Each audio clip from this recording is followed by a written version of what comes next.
धीरा ये जहर एक दिन आपको खोखला कर देगा, हड्डियां कमजोर पड़ जाएंगी, समय के पहले बीमारियों का आप घर बन जाएंगे। जब शाम को आप चाय पीते हैं, आहा यही मूल है। बड़े बड़ी पवित्र बुद्धियों को भी आहार दूषित जाने पर भ्रष्ट आचरण हो गया। आज जितनी बीमारियां हैं सिर्फ गलत खाने से हैं। राधे राधे दोस्तों, स्वागत है आपका एक और धमाकेदार वीडियो में।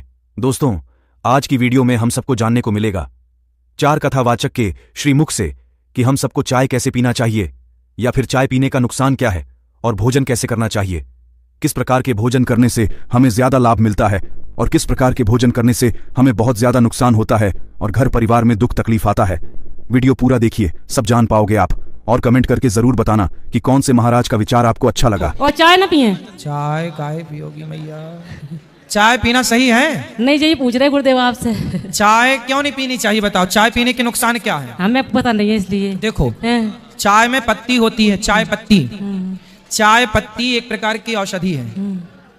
चाय पत्ती में जब आप दूध डालते हैं तो चाय पत्ती के संपर्क में जब दूध आता है तो दूध का गुण बदल जाता है और बदल करके वो पॉइजन हो जाता है, जहर बन जाता है। इसलिए आपने देखा होगा कि चाय पीने वालों को नशा होने लग जाता है। चाय नहीं मिलेगी तब तक वो बेचैन रहते हैं जी। चाय पीने वाले को चाय ना मिले ना तो पागल सा हो जाता है। आप बताओ, ये पागलपन नशा है या नहीं जी? और ये शक्कर तो होती है मस्त, उसमें शुगर को बढ़ाने का काम करता है। और ये धीरा धीरा ये जहर एक दिन आपको खोखला कर देगा, हड्डियां कमजोर पड़ जाएंगी, समय के पहले बीमारियों का आप घर बन जाएंगे। जब शाम को आप चाय पीते हैं, आहा भोजन लेट कर देंगे पर चाय लेट नहीं करेंगे।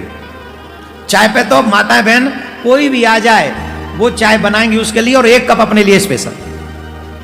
पहली बात तो मैं ये कह नहीं सकता कि चाय मत पियो, क्योंकि मैं खुद पीता हूं, इसलिए मैं आपको मना नहीं कर सकता, ठीक।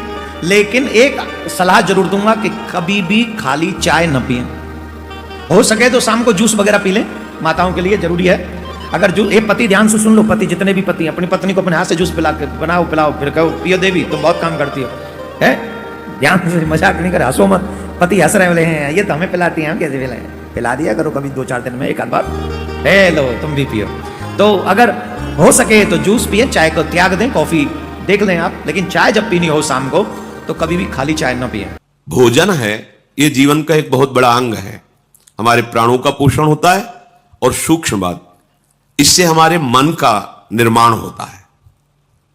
अगर हम अपवित्र भोजन, गंदे विचारों से युक्त बनाया हुआ भोजन, अधर्म के द्वारा कमाए हुए धन से भोजन, तो हमारे मन को वासना में कर देगा, मलिन कर देगा, और बुद्धि को निर्णय ठीक करने की शक्ति का अपहरण कर लेगा। अगर हम इस पद्धति से भोजन पाते तो हमारी बुद्धि प्रकाशित होगी और मन ठीक हो जाएगा। वैसे भी ग्रामीण कहावत में भी जैसा खाए अन्न वैसा बने मन, इसका बहुत बड़ा प्रभाव पड़ता है। तो धर्म से कमाए हुए अन्न को जब हम रसोई में अमनिया करें तो उस समय विषय वार्ता, विषय चिंतन नहीं होना चाहिए। अंदर ही अंदर नाम जप करो, भगवत चिंतन करो और विचार करो कि प्रभु को भोग लगाना है, चाहे गृहस्थ हो चाहे विरक्त। किसी की तरफ देखो मत, अपने प्रसाद की तरफ देखो, सावधानी रखो, एक एक कवल में भगवत नाम जप, राधा राधा राधा। उससे क्या होगा, आगे कह रहे हैं, क्षमस तारणाय वही, अपने को तारने की और दूसरे को भी तारने की बुद्धि उसके अंदर प्रकट हो जाती है। हम लोगों की आज जो बुद्धि मलिन है ना, मनमानी आचरण करने का आदेश कर रही है, उसका कारण यही है। बहुत तरह से हम अपनी बुद्धि को अपवित्र करते रहते हैं। आहार पूरे जीवन का आधार है।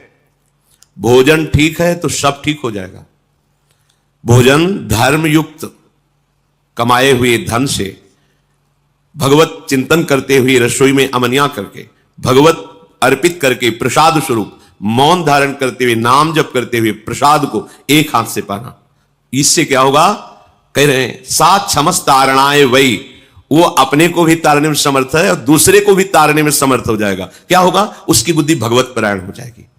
और इसके विपरीत जूता पहने हैं, अब जैसे आप समय देखो कलयुग का, आप जैसे भोजनालय में कहीं, जिन्हें होटल आदि कहते हैं, वहां पाने गए, आप जूता थोड़ी उतारते हैं, हाथ थोड़ी धोते हैं, कुल्ला थोड़ी करते हैं, पशुवत आचरण। ऐसे ही जूता पहने हुए, ऐसे ही क्या कैसा बना हुआ है, कोई निर्णय नहीं, तो बुद्धि कहां जा रही है? देखो ना, केवल अधर्माचरण की तरफ बुद्धि जा रही, शास्त्र युक्त, इंद्रियां शांत, भगवत चिंतन परायण, धर्म युक्त चेष्टाएं, ये सब केवल कहने में रह जाती, जीवन में आचरण में नहीं आ पाती, क्योंकि आहार विहार ही ठीक नहीं है। यही मूल है, बड़े बड़ी पवित्र बुद्धियों को भी आहार दूषित जाने पर भ्रष्ट आचरण हो गए। आज जितनी बीमारियां हैं सिर्फ गलत खाने से हैं। यदि सब लोग सही सही खाएं और परफेक्ट खाएं तो कभी बीमार नहीं पड़ेंगे। अब जैसे आप चाय पीते हैं, क्या चाय पीने योग्य है? मैया आप तो सिर हिला रही थी, हाँ तो पीती हो ना, एक लोटा पीती, हमारी माताएं तो एक एक लोटा चाय, आदमी पीता है जरा सी कप भर पीता है, कुछ लोग तो एक एक लोटा चाय पी जाते हैं।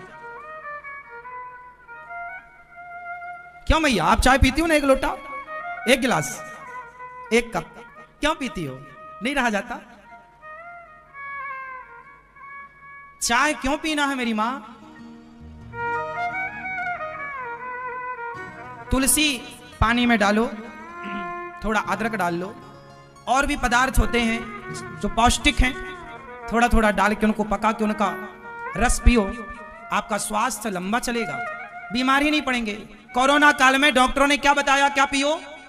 जोर से काढ़ा, इम्यूनिटी पावर को स्ट्रांग करने के लिए क्या है, लेकिन आप क्या पीते हैं? चाय। कोरोना चला गया, फिर आप चाय पे आ गए। मैंने कहा 4 तरह का भोजन बेकार होता है। पहले नंबर का भोजन, जिस भोजन की थाली को कोई लांग कर चले गया, वो नाली में पड़े हुए कीचड़ के बराबर होता है, ऐसा भोजन नहीं करना चाहिए जो कोई लांग कर चले गया। दूसरा भोजन, जिस भोजन की थाली में ठोकर लग जाए, वो भ्रष्टा के बराबर, गंदगी के बराबर होता है। जिसमें ठोकर लग गई और खा लिया, वो भ्रष्टा के बराबर है। तीसरे नंबर का भोजन, जिस भोजन की थाली में बाल पड़ा हो, केश पड़ा हो, वो दरिद्रता प्रदान करता है।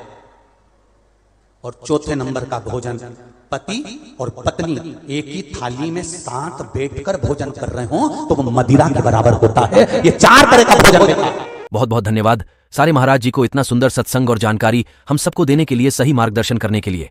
दोस्तों, वीडियो आपको थोड़ा भी अच्छा लगा हो तो इन बातों को फॉलो जरूर करना। सारे रोग दुख तकलीफ से हमेशा बचे रहोगे। वीडियो को लाइक कमेंट कीजिए, चैनल को सब्सक्राइब कीजिए। मिलते हैं नए वीडियो पर। राधे राधे।